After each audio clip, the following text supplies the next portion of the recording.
सभी का स्वागत है एमपी न्यूज 24 में। मैं आपके साथ साक्षी गुप्ता। ये बढ़ते छतरपुर तहसीलदार रंजना यादव पर भाजपा नेत्री एवं पार्षद भारती साहू ने छतरपुर तहसीलदार रंजना यादव पर गंभीर आरोप लगाते हुए सागर कमिश्नर को शिकायत पत्र सौंपकर कार्यवाही की मांग की है। दरअसल पूरे मामले में छतरपुर तहसीलदार रंजना यादव ने मीडिया से चर्चा करते हुए कहा कि भाजपा नेत्री का निजी भूमि पर अतिक्रमण को लेकर छतरपुर तहसील न्यायालय में प्रकरण लंबित था, जिस पर हाल ही में दिनांक 2 दिसंबर 2023 को एक आदेश पारित हुआ है, जिसको लेकर भाजपा नेत्री भारती साहू असंतुष्ट है और मनगढ़ंत आरोप लगाकर दबाव बनाना चाहती हैं। सुश्री रंजना यादव ने कहा कि मेरे द्वारा माननीय न्यायालय के आदेश का पालन करते हुए यथास्थिति बनाए रखने का आदेश पारित किया गया, जिस पर भाजपा नेत्री द्वारा मनगढ़ंत कहानी बनाते हुए आरोप लगाए गए, जो कि निराधार हैं।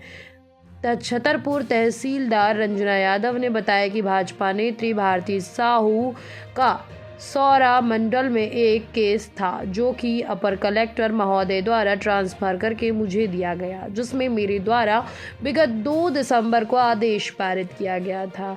माननीय कमिश्नर महोदय द्वारा उक्त केस में यथास्थिति बनाए रखने का निर्देश था, जिसके परिपालन में मेरे द्वारा ना तो भारती साहू के पक्ष में और ना ही दूसरे पक्ष में कोई आदेश पारित हुआ।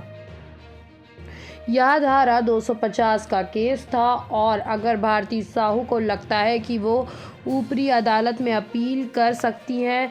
छतरपुर तहसीलदार रंजना यादव ने एक बार फिर कहा कि जो भी आरोप लगाए गए हैं सभी निराधार हैं। तो आइए आपको बताते हैं कि भाजपा नेत्री भारती साहू ने किस तरह से छतरपुर तहसीलदार पर आरोप लगाए हैं। वहीं दूसरी ओर पूरे मामले में छतरपुर तहसीलदार रंजना यादव ने कुछ कहा। देखिए एमपी न्यूज़ 24 की विशेष रिपोर्ट। छतरपुर से एमपी न्यूज़ 24 के लिए चैनल हेड JN द्विवेदी की रिपोर्ट। हमारा सागर कमिश्नर महोदय अपना सर्किट हाउस नौगांव में आए थे, जिसमें हमने तहसीलदार सुश्री रंजना यादव जी, जो कि तहसील को एक भ्रष्टाचार का अड्डा बना चुकी हैं। वो हर प्रकरण पर सीट पर बैठकर पैसे लेती हैं, कभी डेस्क पर नहीं बैठती हैं। पिछले महीने वो मुश्किल से 2 से 4 घंटे डेस्क पर बैठी हैं और 100 से 150 उन्होंने प्रकरण निपटाए हैं। वो भी पूरे 90% प्रकरणों में पैसे लिए हैं। और ये मैंने 20 प्रकरण दिए हैं सर को, जिसमें से कि सारे के सारे सर्टिफाइड हैं।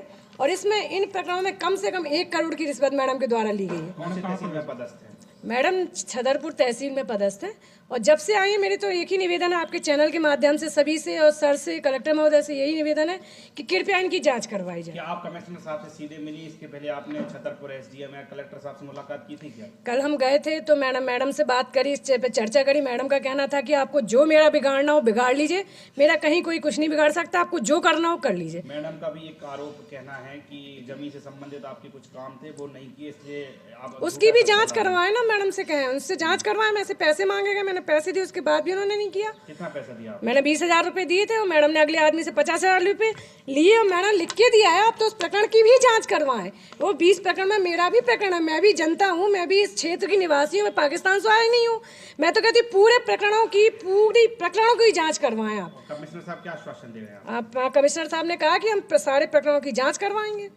अगर नहीं होता तो फिर आप क्या कार्रवाई करेंगे? भाई करेंगे क्या सर, हम लोग तो निवेदन आवेदन उसके बाद धरना। प्रतिनिधि भी है ना आप लोग, आज की सरकार तो है। सबसे बड़ी विडंबना तो यही है कि हम जनप्रतिनिधि होने के बाद काम नहीं करवा पा रहे हैं, तो हम जनता की कैसे काम करवाएंगे? आपने प्रदेश अध्यक्ष अन्य जो आपके पदाधिकारी हैं पार्टी प्लेटफॉर्म पर रखेंगे इस बात को? भाई प्लेटफॉर्म पे तो हम रखेंगे, हम तो शुरुआत अधिकारी से ही करेंगे, काम अधिकारी को करना है।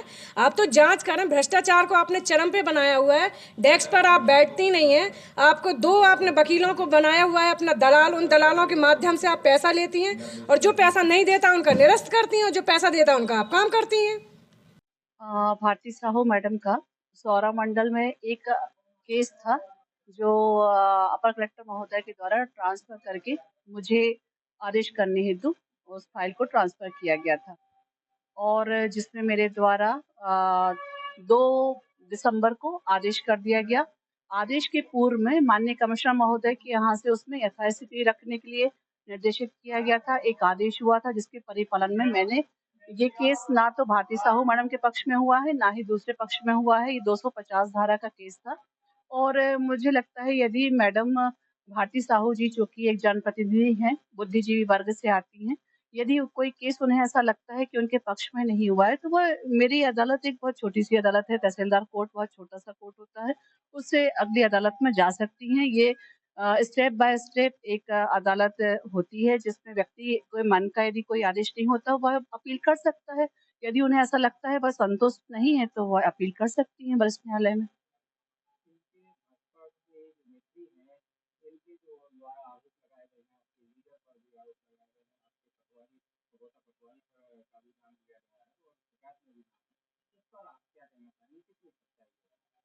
चूँकि यह जो केस है भारती साहू मैडम से संबंधित वह सौरा मंडल का केस है और उसमें वहाँ के पटवारी अभिषेक गोस्वामी तो के छतरपुर नगर बगौता के पटवारी हैं।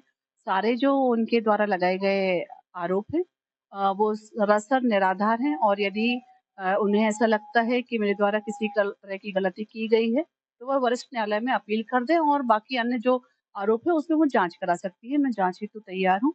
मेरे हिसाब से उनके सारे जो आरोप हैं वो निराधार हैं और द्वेषपूर्ण हैं क्योंकि उनके पक्ष में आदेश नहीं हुआ। मेरी विवशता यह है कि चूँकि वरिष्ठ न्यायालय से आदेश जो होता है हमें उसके अनुसार ही अपना आदेश रखना पड़ता है। यथास्थिति है तो यथास्थिति रहेगी।